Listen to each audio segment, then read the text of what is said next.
Eh bien, j'ai plus qu'à vous dire, messieurs, dames, bonjour et bienvenue sur ce live slash vidéo. Tout dépend de comment vous le regardez. Où on va parler des news de Rush Duel. J'ai dire TCG, mais pas du tout, c'est Rush Duel. Et on a un paquet de choses à voir, notamment une nouvelle rareté, une nouvelle boîte et une nouvelle boîte. Vous allez comprendre. Premièrement, voyons cette nouvelle rareté. Il n'y a pas longtemps, en TCG, on a eu ce qu'on appelle les Overrush qui sont arrivés en TCG. Typiquement, en voici une. Mais sachez que le Rush Duel s'est dit, vous nous avez copié, on va faire mieux avec les full Overrush rares. Elles sont magnifiques. On prédit qu'il y en aura 2 par extension. Donc il faudra compter les full Overrush, les Overrush Black Edition, parce que ça existe. Et tout ce qui est super, ultra, secret, tout ça. Mais je prenais le temps de regarder les cartes charmeuses, parce qu'elles sont... Ma petite préférée, Ita, franchement, je trouve que c'est la plus sympathique visuellement de toutes. Mais j'aime énormément les full Overrush rares et... Vous savez que j'aimais beaucoup Dragon Noir aux yeux rouges. J'ai envie d'avoir une full Overrush rare Dragon Noir aux yeux rouges. Hein. Vous avez intérêt à la faire, Konami, celle-là. Hein. Vous avez vraiment intérêt à la faire. Hein. Enfin bref. On a parlé la semaine dernière d'une nouvelle boîte, un changement d'air pour être plus précis, avec Kyoko no Rising, si je dis pas de bêtises. Et bien figurez-vous que dans Kyoko no Rising, il y a Rising, et qui dit Rising Hero. Héros ascendant argent R. C'est un lumière guerrier de niveau 3 qui a 1400 d'attaque et 1000 de défense. Le nom de cette carte devient héros ascendant argent tant qu'elle est dans le cimetière. Durant votre main phase où vous avez invoqué normalement ou spécialement cette carte, on envoie les 2 cartes du dessus de notre deck. Puis vous pouvez ajouter équipement ascendant depuis votre cimetière à votre main. Alors, équipement ascendant, je crois qu'on l'a pas encore. Et encore sur la vidéo des TCG, je disais que je déteste héros des éléments. Encore héros ascendant. Héros ascendant, il me titille un peu. Il y a une carte, je crois, dans la dernière vidéo, j'ai dit oh, ça va être une magie ou une piège. C'est un monstre. Unité ascendante.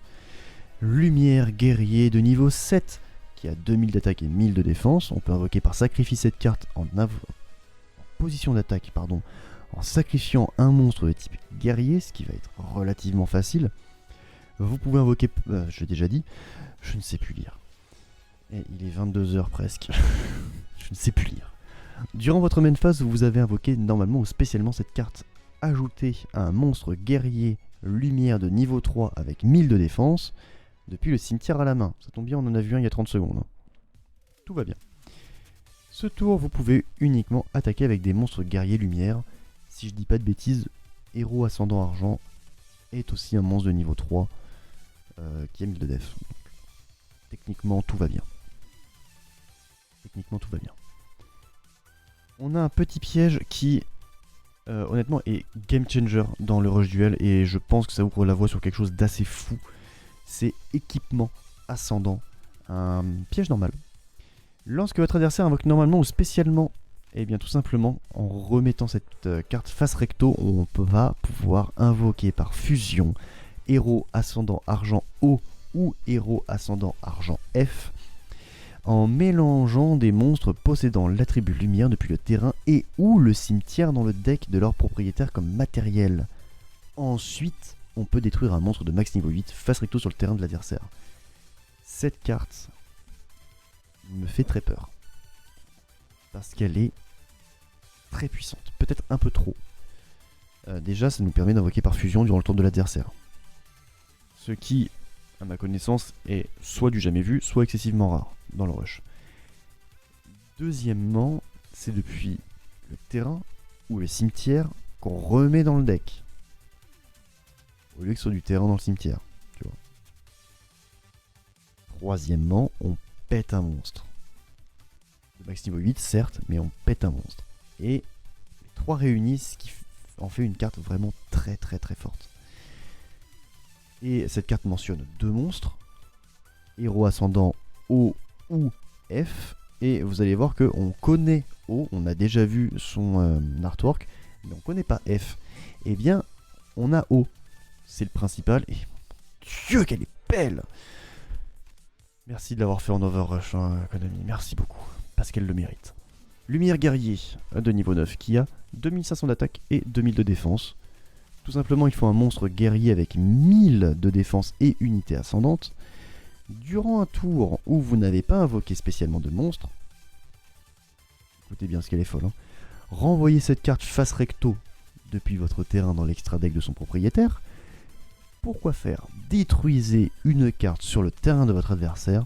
Ensuite, vous pouvez invoquer par fusion héros ascendant argent O, donc lui-même, que tu as renvoyé dans le deck, en mélangeant des monstres depuis votre cimetière dans le deck comme matériel. Voilà, c'est n'importe quoi, cette carte elle est folle. Cette carte elle est folle. L'effet est fou, le visu. Mon dieu, le visu est fou.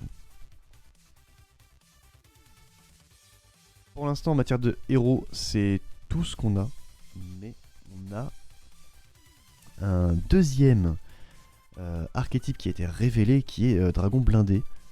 Et franchement, je pense que j'avais un peu eu le nez creux quand je disais que ça me rappelait comment ça s'appelle, les inflexipateurs. Vous allez voir, il y a une carte précisément qui me le fait rappeler. Ce n'est pas Dragon Blindé lumineux, la tête, hein. Clairement, la tête. Très rigolo de l'appeler la tête. Alors oui, ça s'appelle Dragon Blindé, et ce sont des Wyrms. Les monstres du deck, enfin, certains monstres du deck sont des Wyrms. Il est de niveau 1, 0 d'attaque, 900 de défense. Le tour où on a invoqué normalement cette carte, on peut ajouter Stella, ou un monstre Wyrm de niveau 9 depuis le cimetière à votre main. Et cette carte, il y a un deuxième deck Wyrm qui existe, qui utilise des monstres de niveau 9, notamment des monstres fusion. Mais je crois aussi qu'il y a des monstres, genre je ne suis pas assez renseigné, mais les decks d'Asana et d'Asuka, donc Demolition Dragon je crois que ça s'appelle, Bâti Dragon en français, il me semble qu'il y a des petits monstres de niveau 9 qui traînent, donc ça peut être joué, hein, ça peut être joué. Mais lui il est tout petit, il est tout mignon, et il demande Stella, Stella je crois que c'est tel, voilà. Petit Overrush pour Stella, honnêtement. Je dis pas non. Apparemment, il y aurait une altarte de cette carte qui poperait dans les prochains jours. Je demande à voir. Lui aussi, c'est un monstre lumière Wyrm de niveau 4, pour le coup, qui a 1000 d'attaque et 900 de défense. Durant votre main phase, vous avez invoqué normalement ou spécialement cette carte. Et c'est là où ça me fait rappeler un petit peu un flexipateur. Dévoilez les 4 cartes du dessus de votre deck. Vous pouvez ajouter un monstre de minimum niveau 7 dévoilé à votre main. Placez les autres cartes au-dessous du deck dans l'ordre de votre choix. Et cette carte va être légèrement générique. Je pense que vous avez compris pourquoi. Stella n'est pas seule, elle a des compatriotes comme Shanna, qu'on avait déjà vu un peu plus tôt, enfin la semaine dernière bien sûr, qui est également un monstre Wyrm lumière de niveau 4, mais qui possède 1200 d'attaque et 900 de défense. Et si on a minimum 10 cartes dans le deck, on peut mélanger 2 monstres Wyrm dans le cimetière dans le deck. Ce qui est quand même pas mal. Changez un monstre face recto sur le terrain de votre adversaire en position de défense face verso. Ensuite, envoyez la carte du dessus de votre deck au cimetière. Ensuite, si vous avez envoyé un monstre Wyrm avec 2400 de défense au cimetière avec cet effet, vous pouvez ajouter le monstre à votre main. Et on a une troisième chercheuse, on va dire, du Dragon Blindé. C'est Astel, qui est également un monstre lumière Wyrm de niveau 4, mais qui possède 1400 d'attaque. Durant votre main phase, où vous avez invoqué normalement spécialement cette carte, vous pouvez envoyer, vous envoyez surtout les 2 cartes du dessus de votre deck au cimetière. Ensuite, vous pouvez envoyer une carte depuis votre main au cimetière. Si on le fait, on peut ajouter un monstre Wyrm avec 2400 de défense depuis le cimetière à votre main. Vraiment pas mal.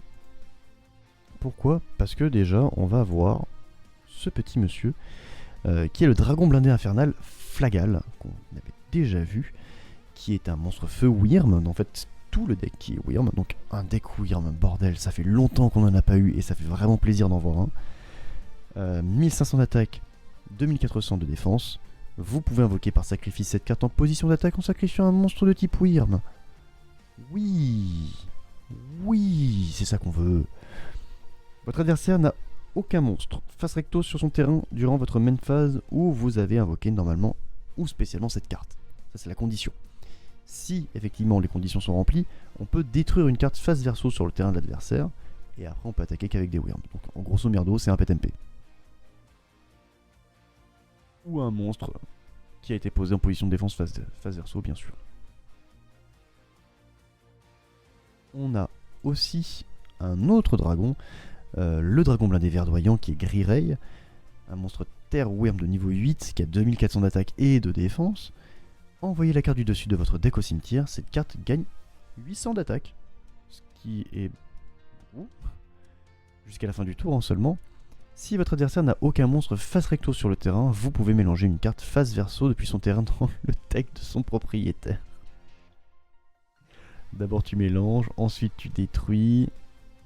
Le troisième il fait quoi? Parce que le troisième il est beau. Oh le troisième il est beau. Vézal le mancheur d'étoiles. Qui est de niveau 9, qui est ténèbres, qui est Wyrm. 2500 d'attaque, 2400 de défense. Durant votre main phase où vous avez invoqué normalement ou spécialement cette carte, tout simplement tous les monstres face recto sur le terrain, ça passe en position de défense face verso. Voilà, c'est gratuit, c'est plaisir, c'est donné. Ça va aider donc les trois autres dragons blindés. Les trois autres gros monstres. Bordel qu'elle est jolie. Bordel qu'elle est jolie. Ça en full. Oh, je demande, j'achète. J'achète, Konami, j'achète. Également, on a une fusion. Avec l'œuf du dragon blindé lumineux. C'est un monstre lumière Wyrm qui est de niveau 5, qui a 2000 d'attaque et 900 de défense, qui est très peu. Et il faut Stella et un monstre Wyrm de maximum niveau 4. Vous voyez le petit la tête qu'on a vu tout à l'heure. Cette carte peut être contact fusionné et surtout, chose importante, je vous ai laissé admirer l'artwork, mais elle a un alt art qui est mignon comme tout et que je préfère d'ailleurs à l'art principal. Invoquez spécialement un monstre de minimum niveau 7 depuis votre main face recto sur votre terrain. Oh. Si vous avez invoqué spécialement un monstre dont le type d'origine est Wyrm, avec cet effet, il gagne 800 d'attaque et inflige des dommages de combat perçants. Pour accompagner ce petit deck, nous avons deux cartes magie qu'on avait déjà vues, butin et je sais plus mais on va le voir juste après. Envoyez un monstre Wyrm depuis votre main ou un monstre Wyrm face recto depuis votre terrain au cimetière. Piochez une carte et montrez-la. Si la carte est un monstre Wyrm, vous pouvez invoquer spécialement un monstre Wyrm, j'en peux plus dire Wyrm, de niveau 7 minimum depuis votre main face recto sur votre terrain. C'est un peu de gambling. Moi je suis fan. Ensuite nous avons recherche, voilà, c'est recherche du domaine, qui est une magie normale. Invoquez spécialement un monstre de type Wyrm de maximum niveau 5 avec 900 de défense. Spoiler alert, on en a vu 4. Depuis votre cimetière face recto sur votre terrain. On a vu 5, pardon. J'ai oublié le monstre fusion. Ce tour, le monstre invoqué spécialement par cet effet peut être traité comme de sacrifice pour l'invocation sacrifice d'un monstre de type Wyrm en position d'attaque. Il est vrai, ça manque de Persdef. Mais le deck est pas si mal. Et surtout, nous avons le deck Galaxy qui a eu support, vous vous souvenez, Galactica, et avant un petit peu de slime avec Encelade Slime, qui est un monstre Lumière Galaxy de niveau 1 qui a 1000 d'attaque et 0 de défense. On envoie la carte du dessus de notre deck au cimetière. Ce tour, le nom de cette carte devient Astro Slime. Ensuite, vous pouvez ajouter un monstre de type Galaxy possédant l'attribut de lumière avec 1000 d'attaque ou fusion depuis votre cimetière à votre main. Si vous le faites, on ne peut pas activer l'effet d'Encelade Slime. D'Encelade Slime. Ce tour, c'est très chiant à dire. Mais ce qui est marrant, c'est que ça parle de fusion. Et si ça parle de fusion, ça veut dire qu'il y a une fusion. Astrocrime. Ils font même pas peur, je suis désolé. Lumière Galaxy de niveau 4 qui a 2000 d'attaque et 0 de défense. Il faut 2 Astro Slime Et comme tous les dérivés d'Astro Slime peuvent prendre le nom d'Astro Slime, ça va très très vite. Cette carte peut être contact, fusionné. Envoyez la carte du dessus de votre deck au cimetière, invoqué par fusion un monstre galaxie possédant l'attribut lumière en envoyant des monstres depuis votre main et ou le terrain au cimetière comme matériel, dont cette carte. Ça va aller très très vite. Pourquoi faire? Pour invoquer potentiellement l'un des deux monstres fusion qu'on va voir, mais avant, laissez-moi vous présenter un autre monstre. Alors, le nom est dégueulasse, Chevauchumeau Civil. Le nom est vraiment dégueulasse. Je crois que c'est Twin Ride en anglais. Ouais, Chevauchumeau. Voilà. Un monstre lumière galaxie de niveau 4. 902 d'attaque. 1200 de défense. Mélangez deux monstres galaxies depuis votre cimetière dans le deck. Ce tour, cette carte face recto peut être traitée comme deux sacrifices pour l'invocation sacrifice d'un monstre galaxie lumière en position d'attaque. Ensuite, vous pouvez ajouter soit un oubli Galactica, soit un levé Héliac évanescent depuis votre cimetière à votre main. Devinez quoi? Il y a une petite fusion pour lever Héliac évanescent. La résurrection. Il est beau bordel. C'est un monstre de niveau 8 qui a 2700 d'attaque et 2000 de défense. Il faut lever Héliac évanescent et un monstre d'attribut lumière de maximum niveau 4. Et c'est un monstre d'attribut lumière et pas un monstre de type galaxie lumière. Permettez-moi de regarder une petite seconde. Il est de niveau 4. On peut donc l'utiliser. Envoyez la carte du dessus de votre deck au cimetière. Ce tour, le nom de cette carte devient levé Héliac évanescent. Pourquoi pas. Ensuite, vous pouvez invoquer spécialement un monstre galaxie de niveau 7 depuis votre cimetière face recto sur votre terrain. Oh. Imaginez qu'on ait levé Héliac de la résurrection qui devient levé Héliac et qu'on invoque Galactica Oblivion. Puis on utilise la carte magie fusion. Paf, ça nous donne oubli ascendant Galactica. Évidemment, le monstre du booster, qui est super sympa en vrai. Lumière Galaxie de niveau 9 qui a 3200 d'attaque et 2500 de défense. Il faut, comme je l'ai précisé il y a 30 secondes, oubli Galactica et lever Héliac évanescent comme matériel. Durant votre main phase, vous avez invoqué par fusion cette carte. Mélangez toutes les cartes sur le terrain de votre adversaire dans le deck de leur propriétaire. Ah ah. Heureusement, on peut attaquer qu'avec cette carte. Non, mais quoi? Oh, le Etrunad into monstre, quoi. Enfin, c'est magie monstre. Il est violent. Oh. Ah ouais, lui il va faire mal. Lui, il fait très très mal. Parce qu'il est pas si dur à invoquer. Hein. On l'a vu, franchement, avec deux Astro Slime, tu peux l'invoquer. On a une petite fusion. Enfin, une petite fusion. Une petite magie de terrain. Espace de fusion Galactica. Tant que cette carte est face recto dans la zone de terrain, si un joueur invoque par fusion un monstre galaxie, lumière ou ténèbres avec l'effet de fusion, il peut aussi utiliser des monstres de type galaxie, lumière ou ténèbres dans sa main comme matériel. C'est encore plus efficace. Ça permet du coup de transformer entre guillemets fusion en polymérisation, ce qui n'est pas déconnant et très intéressant pour le rush duel, on va pas se mentir là-dessus. Une autre carte qui est assez sympa, c'est attaque évanescente. Votre adversaire a un monstre sur le terrain. Ça déjà, c'est une bonne nouvelle. Invoquez spécialement un levé Héliac évanescent ou un oubli Galactica depuis votre cimetière face recto sur le terrain. C'est gratuit. Et depuis tout à l'heure, on parle de oubli Galactica, Galactica Oblivion qui a une Altart en full overrush rare. Elle est trop belle. Elle est magnifique. Elle est incroyable. Elle est vraiment sublime et sincèrement j'espère qu'ils vont la faire dans l'autre sens pour faire tout simplement notre très cher Requiem de Wildweg qui est en bas à droite bien sûr. J'aimerais bien justement qu'il l'inverse dans l'autre sens pour qu'on ait les deux points de vue quoi. Maintenant on va se marrer. Parce que dans ce pack là,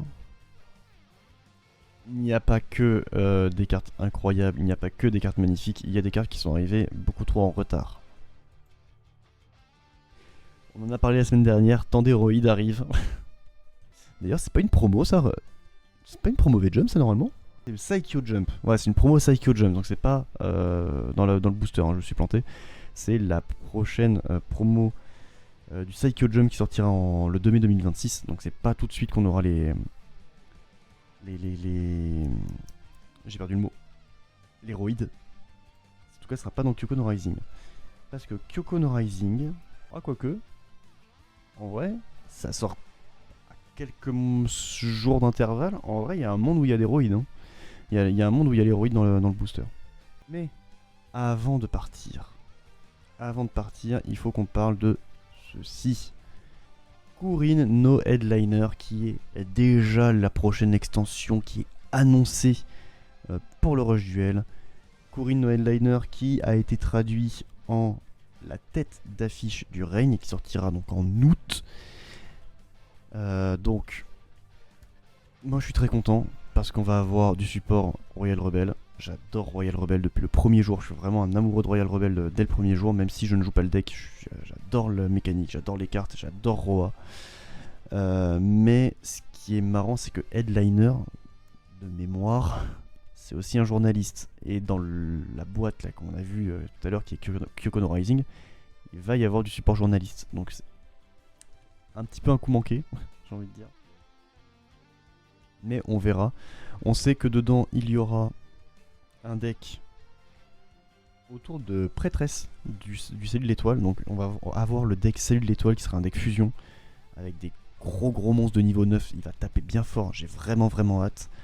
On aura 2 rééditions en full overrush rare avec de nouvelles occasions, des petites altartes, j'adore.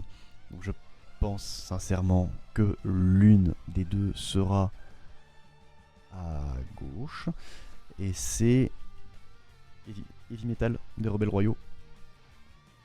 Donc ouais. J'ai vraiment hâte. Et surtout, on va avoir une carte qui a été adaptée depuis l'OCG, comme tout le temps. On aura notre petite légende OCG qui sera là. Et aussi une Overrush rare Black Edition. Et ça, moi, j'apprécie grandement. Quoi qu'il en soit, messieurs, dames, moi je vous remercie d'avoir vu cette vidéo jusqu'au bout. N'hésitez pas à nous soutenir en allant sur Twitch directement, en vous abonnant, en visitant le card market. C'est vraiment le truc qui nous aide le plus. Vous pouvez même nous rejoindre sur Discord pour avoir les petites infos en avance, ou encore dire bonjour à nos petits associés partenaires qui se trouvent juste ici. Moi je vous dis à la semaine prochaine pour découvrir de nouvelles cartes Rush Duel, et je vous souhaite une excellente soirée. A ciao, bonsoir.